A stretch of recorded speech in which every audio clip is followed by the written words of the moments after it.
Being gay is like knowing the ending of Sleepaway Camp. You know what's coming. It's been there all along, waiting for you. And you can't help but stare at the penis. Hello everybody, and welcome to my YouTube channel, Sid Says. It's called that because I'm Sid, and I'm saying things to you. The quote I just read you is an excerpt from Notes on Sleepaway Camp, an essay by Viet Din published in the book It Came from the Closet, Queer Reflections on Horror. Sleepaway Camp is a horror film that's had a profound impact on the queer community, both good and bad. As the editor of It Came from the Closet, Joe Valise, says, despite its bounty of queer themes, Sleepaway Camp is hardly a cinematic ally. It offers no grand social commentary or carefully architectured subtext.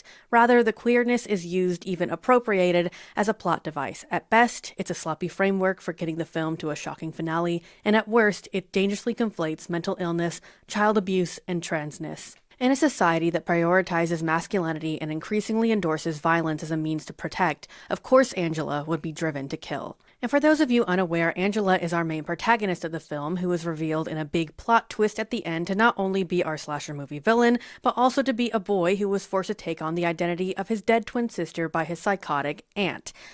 So, not great connotations there. As Valise points out, Sleepaway Camp is just one of many horror films that equate sexual or gender deviation as being a nefarious act. Just look at films like Psycho, Texas Chainsaw, Dressed to Kill, Silence of the Lambs, and countless others. But despite this villainization of queer identities, queer people seem to be inexplicably drawn to the very media that appears to mock them or fear-monger against them. Valise agonized over this as a teenager in the 90s. He thought his love of horror must come from a sense of internalized homophobia. But when he joined horror fan forums and discovered that most of the people there identified in some way to the LGBTQ community, he realized that queer love for horror comes from the reclaiming and recontextualizing of these stories. Only until recently have we begun to see films of any genre that actually center around queer characters, and even still, they're few and far between. So for many people, they've looked for representation wherever they could find it. It Came from the Closet explores 25 different queer perspectives on horror and how these authors' favorite films shape them as people, helps them cope, and help them discover things about themselves that they may have otherwise left unexplored. As much as I'd like to cover every essay contained in this book, I'd rather not have to edit a 4-hour video, so instead I've chosen a few of my favorite essays to discuss. 3 exact. But before we jump into the video, let's hear a quick message from our sponsor. Me! That's right, me, because who else on YouTube talks about the inherent link between queer identities and horror? Actually, there are a lot of YouTubers who talk about this very thing, often way better than I do, but come on, you like me, right? And I heard if you subscribe to my channel, you'll get your very own queer-coded horror villain bestie to hang out with. We've got picks like Leatherface or Pinhead, and if those don't float your boat, we've got classics like Dracula or Frankenstein's monster. And of course, there's always the lovable Babadook, and any other debatably queer-coded horror villain you can think of. So basically all of them. So if you want to get yourself a gay monster bestie, please give me a like and subscribe, and go check out my various social medias and singing channel linked in the description below.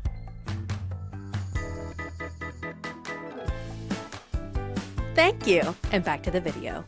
The Blair Witch Project thrummed up excitement around its release in 1999 by surrounding itself with an air of mystery. The actors in the film were made to seem like real people who actually went missing, and the film itself was the real events leading up to their abrupt disappearances. In the aptly named essay, Sight Unseen, the author Spencer Williams takes note that the scariest parts of Blair Witch aren't what you see, but what you don't see. When Heather, the main character of the film, searches for her friend in the woods, neither she nor the audience discovers her friend's death by witnessing it outright or finding his body. Rather, we learn he's dead when Heather discovers his bloody teeth wrapped in a bundle of sticks. Spooky. Williams talks about her love for found footage horror films. She loves the sense of mystery. Since we're always confined to one point of view, we never get to see the whole picture. There's always a piece of the puzzle that remains missing. And the most elusive aspects of the Blair Witch is the witch herself. Williams writes, I begrudgingly identify with the Blair Witch. Described by locals as a gangly woman covered head to witch toe in hair, the obvious parallels to the experience of trans womanhood, the constant plucking and tweezing and fussing for the purposes of achieving that impossibly twisted, feminine-coded hairlessness, arise like a fly-laden stench from some swampy creek. In the face of crushing cis beauty standards, my desire to retreat into the woods and live out the rest of my days like Sasquatch becomes more and more of a pressing want. In this sense, the Blair Witch offers a radical template. Rather than pass in public as human, she opts to simply disappear. Indeed, what I latch onto most with regards to the Blair Witch, more than anything physical, is her anonymity, her refusal to be seen or captured in frame. Williams mentions how efforts were made in subsequent films to give the Blair Witch a definitive appearance, but she prefers the more cryptic, unseen nature of the witch from the original film. We never see her and therefore have to rely on the townsfolk's varying descriptions of her and our own imagination. But we never get a real answer on what she looks like. We never get closure. There is a part of the film where Heather is running through the woods at night. We see her tilt her head to the side and scream, but we never see what she sees, and yet we know what she sees. The witch was there. Williams talks about their time in film school and cringes thinking about the kinds of films she made during that time. Not just because at that point she was still an egg whose shell hadn't cracked, but because she wasn't a very good filmmaker. My shots were always too close, too tight, too obvious, and out of focus. As a fellow film degree holder, I can relate. My cinematography classes were always my least favorite because I felt the same way as Williams. I would have an idea in my head of how I wanted a shot to look and could even draw it out in storyboards perfectly, but when it came time to actually film the shot, it was like the camera was actively working against me. But Williams decides to look at these failed shots as an allegory for transness, a perpetual state of out-of-focusness. To me, the Blair Witch is living the dream, not just the dream of a trans woman, but for any woman where she doesn't feel trapped by the arbitrary rules of society. It almost seems utopian to exist perpetually unbothered and to vanquish all who attempt to ruin it, to never be found and thus never be held accountable for appearances. Listen, if you were to ask me to my face, I'd lie and tell you, of course she's a villain of the story. But here on this page, I'll say it. The Blair Witch is no monster. The woods are not a trap, and if this were my film, there'd be no camera left for anyone else to find. The second essay I want to talk about is Indescribable by Caro Narby. They talk about their experience in 2020 when they took themselves to the hospital after days of enduring severe abdominal pain and nausea. The doctors ran a series of tests on them, including an MRI. They talk about being too overweight to properly fit inside the machine and how they became increasingly aware of other aspects of their body that other people might perceive as disgusting. They hadn't been able to wash their hair for a few days because of the amount of pain they were in. Their body was unshaven because they weren't in the habit of doing such a thing, and the way the hospital staff acted towards them made them feel more like a thing than a fellow human being. They talk about how frustrating it was for the doctors and nurses to look at them and try to figure out if they were a woman or not, how dehumanizing it was. For the record, Narby is not a woman. Neither are they a man, although they don't really have a word to describe what they are. Narby writes, I am not something in between or in some third gender category like non-binary. My gender identity does not have a name because I do not have a gender identity. My gender is void, the null set, nothing, but it is impossible for anyone to look at me and see nothing. I cannot make myself unseen. Gender is inescapable. They go on to say how they don't feel like they fit into any kind of pre-prescribed non-binary identities like agender, and they say something that I really relate to, which is that they must be some kind of gender clown. And I'm pretty sure they're saying this as a negative, but I love it. I'm a gender clown too. Affectionate. But let's move on to the main point of Narby's essay. They write, it seems obvious, even silly, to point out the importance of monsters to queer people and queer cultural expression. So much is made into culture criticism of the monster's relationship to the other, and to othered sexualities and gendered identities in particular. Vampires, for example, might be understood as an allegory for the fear of homosexuality as a social contagion. In queer culture, the media and stories produced by queer people about ourselves, monsters represent our fears, traumas, aspirations, and desires. Mermaids, werewolves, cryptids, and witches all take regular appearances in work produced by queer storytellers. Because the monsters embody so much meaning all at once, it remains a contradictory figure. It is our own disordered mirror image, our secret self. We are as ambivalent towards the monster as we are towards ourselves. But despite the list of monsters Narby has provided to us that queer people relate to, they note that there is one who is very decidedly missing: the blob monster. And while other queer scholars have dismissed or completely overlooked the blob as a potential queer allegory, Narby has not. And where can you find a more iconic blob monster than in the 1988 film, The Blob? The 1988 film is a remake of the 1958 film of the same name, but neither myself nor Darby have seen it. However, Narby does mention that the plot of the original film places the blob as a literal red menace that is defeated by an equally unsubtle analog for the Cold War. In short, the original film is basically nothing more than propaganda. In contrast, the remake serves as a scathing call-out of Cold War anxieties that were still persisting 30 years after the original film. And more importantly, the red blob has been transformed into a flaming, hot pink one. Narby writes, "The blob descends on a picturesque slice of Americana. The film is unsubtly metatextual, playing into the viewer's own biases and expectations to build suspense. Early in the second act, the football player, our presumed hero, is suddenly and gruesomely killed by the blob, and from that point on, no one is safe. The motherly proprietress of the diner, the sheriff who worries over the townsfolk like a concerned father, both are devoured by the blob. Near the end of the film, the blob snatches up and digests a little blonde boy, and its assault on heterosexuality is complete. It ruptures the romantic tension that we might have expected to be the driving force of the narrative. It dissolves the nurturing mother and the authoritarian father. It devours even the most enduringly sacred figure of all, the child. I don't know what could be more queer than being narratively positioned as a threat to family values, particularly to children." Narby talks about how gender is one of the primary frameworks through which romantic intimacy is understood. If you are gay or lesbian, it means that you are attracted to the same gender. If you are bi or pan, it means that you are attracted to multiple genders. And if you're asexual, it means you're attracted to no genders. But then that leads us to the question of, if you don't identify with any of the known genders, what does that mean for you? If I am nothing, if I am without gender, how can I ever be desired?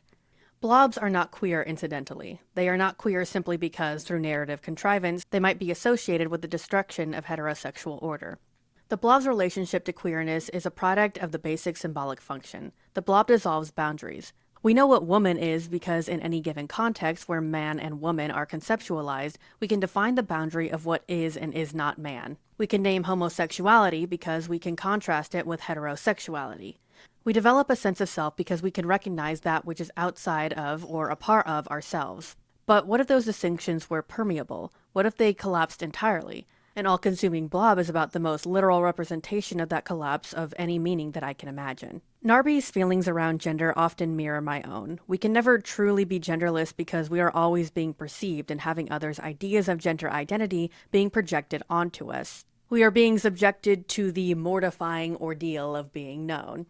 And while Narby leaves their essay off with a more somber note, feeling like they'll never be able to truly express or be seen as who they want to be, I have a more optimistic outlook. Non-binary people often joke about identifying as increasingly absurd objects like frogs or socks or the nefarious anglerfish. And while they are mostly jokes, I find comfort in the fact that there really is no box that I or other non-binary people fit into. Sometimes it can bother me that most people perceive me as a woman, but at the end of the day, why should it bother me how I am perceived by others? I may not know exactly what I am, but I know what I am not. And I can take comfort in more closely aligning myself with creatures and things and blobs. A Demon Girl's Guide to Life by S. Trimble details the author's experiences as a lesbian growing up in a very religious community. She talks about when she was in 7th grade, her classmates started calling her man-woman for her perceived masculinity. She felt othered, monstrous. She writes, "By then I knew I was queer, but I both craved and dreaded finding stories about people like me." She talks about watching films like Ace Ventura in her classroom along with her bullies. While everyone else laughed at the trans reveal at the end of the film, Trimble only felt intensely uncomfortable. But it's at this same age that Trimble discovered horror movies, and gender bending had a different status in horror. There is something known as the monstrous feminine, coined by Barbara Creed, a professor of cinema studies at the University of Melbourne, that embodies males' anxieties projected onto women. The vampire, the witch, the breeding alien, the aging psychopath, They bleed and bite and ooze and shapeshift, queering the categories that preserve the patriarchal order of things. For Trimble, she knew the appeal of horror wasn't just to watch monsters do bad things. It was also about seeing gender done badly. And for her, no one embodied the monstrous feminine or bad behavior more than Regan MacNeil from The Exorcist. Trimble writes, William Friedkin's 1973 horror classic is about a 12-year-old girl who gets possessed by a foul-mouthed demon and begins saying, doing, and knowing things she shouldn't. As a child, I identified with Regan and aspired to her badassery, and the rest of the film fell away. When I was a teen, the context of her struggle came into focus, and I was unnerved and outraged by the men working to reform her. I don't remember consciously identifying with Regan back then, but part of me must have registered our likeness. And while her metamorphosis is extreme, some of what makes her gross are qualities I understood my alter ego to possess. My peers had made it clear man-woman was smelly and aggressive and moved in all the wrong ways. And when they spoke for me, they pitched their voices low and growly. So I would have noticed that one of the most unnerving things about Regan is that deep, guttural voice provided by the unseen star of the film, Mercedes McCambridge. Regan's mannish voice and foul language don't map onto the white girl part she's supposed to play in society. Just when she's meant to solidify into future wife and mother, she starts pissing on the carpet and spewing green stuff instead. While Trimble found affirmation in Regan and became more resolved to not let others shame her into being what they thought she should be, other girls weren't so lucky. She talks about a girl from her church, Laura. People had been whispering for a while about Laura's problem. I'd seen her after services, on her knees surrounded by church leaders, all praying for overcoming her difficulty. I'd been tracking all of this because I felt a connection to her. I started to see myself reflected in the butchness she was determined to shed. By the time I came out to my mom and sister at 14, I understood I was witnessing a form of conversion therapy. The church leaders were praying Laura's gay away when they surrounded her after service, laying their hands on her back and shoulders, murmuring. And then came the happy news. Laura had been fixed up with a nice young man through the church, and now, after a few months of dating, they were engaged. Praise be to God. That Sunday, I went home and decided not to go back. The first time Trimble watched The Exorcist, she had been a closeted 12-year-old girl. By the time she watched it for the second time, she was an out teenager who had recently left the church. Her relationship with her mother was thankfully secure. Her mother had left the church before Trimble because of her growing feminism and later her daughter's queerness. Trimble's relationship with her father, however, was far more strained. Her father is still staunchly devout, and when Trimble was growing up, he was an avid viewer of radical televangelists who spouted on about traditional gender roles and male hierarchy. Upon viewing The Exorcist again as a teenager, Trimble saw the movie as churchmen changing Regan back into the girl who fit into normal society. And by the end of it, Regan remembers nothing of her transformation. But Trimble always wondered about the possibility that Regan did remember. I'm always interested in the futures that come into view at the end of a horror film. From one perspective, the white girl who outlives the monster has been rewarded for her purity. Her survival guarantees that white families will continue to make babies and have good futures. But what if her brush with monstrosity isn't so easily relegated to the past? What if she's changed forever, transformed by new desires, and open to strange alliances? These questions first arose for me when I saw a little girl queered by demonic superpowers. And I wonder what might remain of that otherness when the demon is cast out. We can assume Regan has been put right and will grow up to marry and be a good wife and mother. Or we can assume, as I do, that Regan will never be the same after sharing her body with a lascivious, murderous monster. The doors have been opened that can't be shut tightly enough. I relate to Trimble's story on so many levels, from being raised in a small majority white conservative community to being bullied by my peers for my differences, to being a closeted lesbian obsessed with horror, to being a person with parents who didn't and never would understand them on a fundamental level. And more importantly, through it all, Trimble and I have never lost our positive outlooks. Trimble describes horror as the playground where she learned to read stories through a queer lens and send a story spinning off its axis by rooting for the monster. She writes, "Horror helped me love my terrible truths and things about me that disquieted others, amid the mayhem and the viscera, signposts pointing to queer futures." I've talked a lot through this video about relating to certain things the authors have said or went through, but none of their experiences or perspectives have been completely aligned with my own. After all, how could they? We're separate people with separate lives. So I wanted to end this video with my own queer reflections on horror, my own essay. Horror has always been a part of my life. Growing up, I lived with a grandfather who loved B horror films and had them playing on the TV 24/7.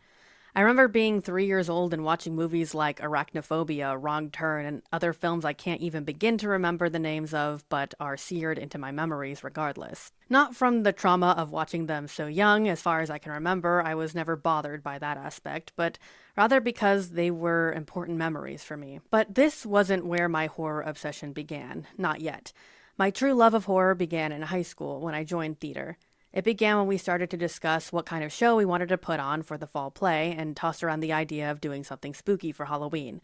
We ended up going for a parody version of Dracula, and in preparations for the audition, I read the whole novel and fell in love with it. And when auditions came and went, I was cast as Van Helsing, even though I auditioned for Mina. This was my first time doing drag, and I was committed to the role. I still had long hair at the time, but that didn't stop the local newspaper editor, who was doing a story on our theater department and sitting in on the rehearsals, from asking our theater director if I was a boy or a girl. Funnily enough, this had been my goal when embodying the character, so I felt a deep sense of pride when it was asked, and yet it would still take me 3 more years to realize I was non-binary. That summer, I went on a trip with my theater department to the UK, where we toured through England, Scotland, and Wales, watching as many theater performances as we could. One of the performances we attended was Phantom of the Opera at Her Majesty's Theatre. I remember rolling my eyes and bemoaning the fact that we were wasting our time seeing this show. At this point in my life, the only version of Phantom I had seen was the god-awful 2004 film adaptation, and based on its viewing, I was convinced that I hated the musical. But from the moment the first chords of the leitmotif played, I knew that this was going to be a different experience. From the time the chandelier dropped from the ceiling at the end of Act 1, I was hooked, and by the time the show had ended, I was completely in love. From there, the next horror plays we did were from the Grand Guignol, a historical French theater that specialized in performing horror shows. And I once again played drag roles in these shows. The next year, it was pitched that we should do Jekyll and Hyde for our spring musical. I had never heard of it at that point, but if you've watched other videos on this channel, then you'll know where this is going. I listened to the soundtrack, and I've been obsessed with it ever since. After pouring in hours of research to find out everything there is to know about the musical, and eventually literally finding out everything there is to know about the musical, I moved onto the source material and read the original novella in the span of one school day. The plot was very different from the musical, but I loved it nonetheless. Having 2 gothic horror novels under my belt, I decided to go all in and read the other big ones like Frankenstein, Phantom, and Sleepy Hollow, which, funnily enough, a play adaptation of Sleepy Hollow was the first live piece of theater I ever saw, although I remember being dragged to it by my mother against my will and thinking it was really cheesy and boring compared to the extreme horror I was used to seeing at that age. We never ended up doing a production of Jekyll and Hyde, instead doing Chicago, where I played Mary Sunshine, another traditionally drag role, and later the same year I played Petruchio in a gender-bent version of Taming of the Shrew. I really can't believe it took me 2 more years to realize I was non-binary. And as my love for Gothic literature and musicals continued to grow, I began looking into Gothic horror musicals and discovered Sweeney Todd, another musical that I thought I hated due to the terrible film adaptation, and Dracula the Musical and Frankenstein the Musical. I remember not liking the last 2 when I first listened to them in high school, but I've since re-listened to them in more recent years and love them both, even if Dracula is more of a love-hate. In the years since, my love of both horror musicals and horror musicals has only grown. I've read even more Gothic literature, including Dorian Gray, expanded on the kinds of musicals I listened to, finding some real hidden gems, and watched more horror films than I've found for myself rather than absorbing them vicariously through my grandfather. But it wasn't until college, when I began taking media literacy classes, that I really started to examine why I loved horror so much. Looking back on it now, it really makes sense. My true love of horror started at a time of extreme turmoil in my life. All my life, I've struggled with this feeling that I wasn't quite right. I was always the weird kid, the other. I didn't have many friends, and sometimes I had no friends at all. I was bullied for all of this, not just by the kids at school, but by my own parents as well. All this reached a boiling point for me about a week before my 16th birthday, when my dad did something very terrible that I'd rather not get into the weeds about, but from that moment, I realized that he didn't care about me at all, and I cut him out of my life. By the time I went back to school in fall, my life had been completely upended, and I was aware more than ever of how alone I felt. I had friends at the time, many of which I'm still friends with today, but I convinced myself that I was a burden to them, that they didn't like me, that I was annoying. After all, these were all things I had been constantly told all my life by people who were supposed to love me. And through all this, I was finally able to put into words how I really felt. I didn't feel human. Everything that seemed to come so easy for other people was difficult for me, and whenever I tried to act like other people, it felt unnatural. I didn't do it right, and everyone could tell. About a year later, I realized I was a lesbian, and I thought that I had figured out my difference. I was different because I was gay, but that wasn't it. I came out, but there was still something off about me. About 2 years after that, I realized I was non-binary, so this was my difference. It all made sense. No wonder I couldn't put my finger on it. After all, a non-binary identity isn't truly knowable, is it? But that still wasn't it. There was something else. I've been in and out of therapist and psychologist offices since I was 16 years old, trying to figure out what was wrong with me. I've been diagnosed with anxiety, depression, ADHD, PTSD, BPD, all of them incorrect. It wasn't until I was 22 years old that I finally received my official diagnosis: autism. Finally, everything made sense. There was a sense of relief with this diagnosis, knowing that I wasn't broken, that my perceived failures weren't from a lack of trying, but because my brain literally worked different than most people. But I also felt this sense of loss. Maybe if I had been diagnosed as a child, I wouldn't have had to suffer through everything that I did. But I've since learned not to dwell on this thought too much. Even if my parents had cared enough to take me in for early screening, a diagnosis probably wouldn't have made them treat me any differently. I no longer speak to either of my parents, but I do still keep in touch with my grandfather who first introduced me to horror. And while we aren't as close as we used to be, I'm still grateful for his role in shaping who I am. If it hadn't been for him, I probably wouldn't have been so fascinated with horror as I grew up and learned to see myself in it. Just like me, the monster is the other. After all, what's more scary to a small conservative town than a brown, queer, undiagnosed autistic kid? While the monster is feared, they are also powerful. They can be funny, camp, strong, intelligent, and have a killer sense of fashion. And who are we to say that they're the bad guys just because they kill a few people? If you really look at it from their perspective, who wouldn't go a little psycho from being told their whole existence that they're a monster? We all go a little mad sometimes. I hope you all enjoyed this one. I know it's not as funny as I usually make my videos, but subject matter and all that. I know I only talked about 3 essays from the book It Came from the Closet, but it is such a good book. I really recommend you check it out. Thank you so much for watching, and remember, if you subscribe, you'll get your very own queer-coded horror villain bestie, who may or may not kill you. And if you're not willing to take on the risk of injury or death, don't even worry about it. Bye!